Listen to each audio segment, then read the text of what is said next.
Now that we've gotten all the UVs set up, and you can see here, this is all my UVs for this overall structure here. So I have all the UV set up. So how I want to do next is I want to go ahead and start setting up the Photoshop file to get ready to actually add some color and things to it. So I'm going to go to Polygon, and I'm going to go to UV Snapshot.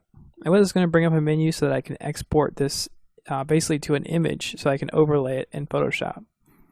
So for the whole size of this, I want to make it 2048 by 2048, and I want to place it on my desktop. We're going to save it as, we'll save it as, let's see, we'll save it as UV. And we're going to keep it as an IFF. You say OK. We now have an IFF on our desktop, and if you open Photoshop, we can go to File, Open, and we can open that IFF. What it's going to be is basically just the lines of the UV channel. You can see, it's kind of hard to see here, but if I add this black beneath it, you can see the actual UVs are now set up here, so you can see what you're doing while you're painting on this.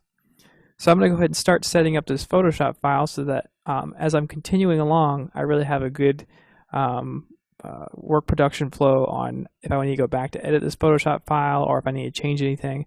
So it's always good to kind of like start and build your Photoshop files right from the beginning in a good way.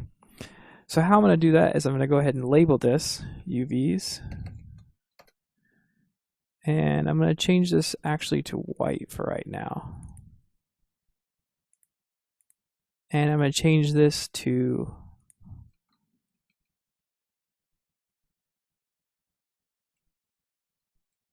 I need to change this to linear burn. And that'll actually add this on top. And so also if you want to darken your lines, you can duplicate it and then merge them together. And sometimes you need to do that a couple times to really see your lines, especially if you have a larger scale map.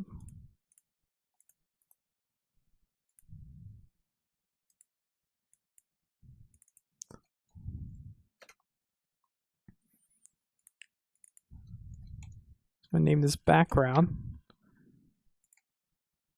So now my file here is set up, and I go ahead and save it out.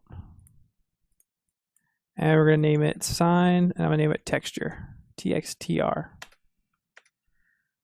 Okay, so now I have my Photoshop file set up. I can go ahead and start painting next, and that's good to go. And also we're going to go ahead and save this out so that we have this ready to go. We had tilted it down previously so that it was on the ground so we can see when we were modeling it. But what we're going to want to do now is we're going to actually want to group it together, Control G, and then rotate it 90 degrees so that it's standing upward. And then we're going to also want to make sure that the base of it is actually at the base of your Maya grid. So that's going to be how it's imported into UDK. Is that this is going to be where it where basically the manipulator is at the center of the grid. So you want to make sure it's placed there as well.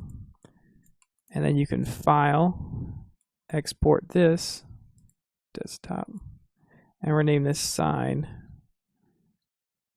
UDK. And we're going to make sure it's an FBX. And we're going to make sure we have smoothing groups on and tangents and binormals. We don't need the rest of this stuff clicked on.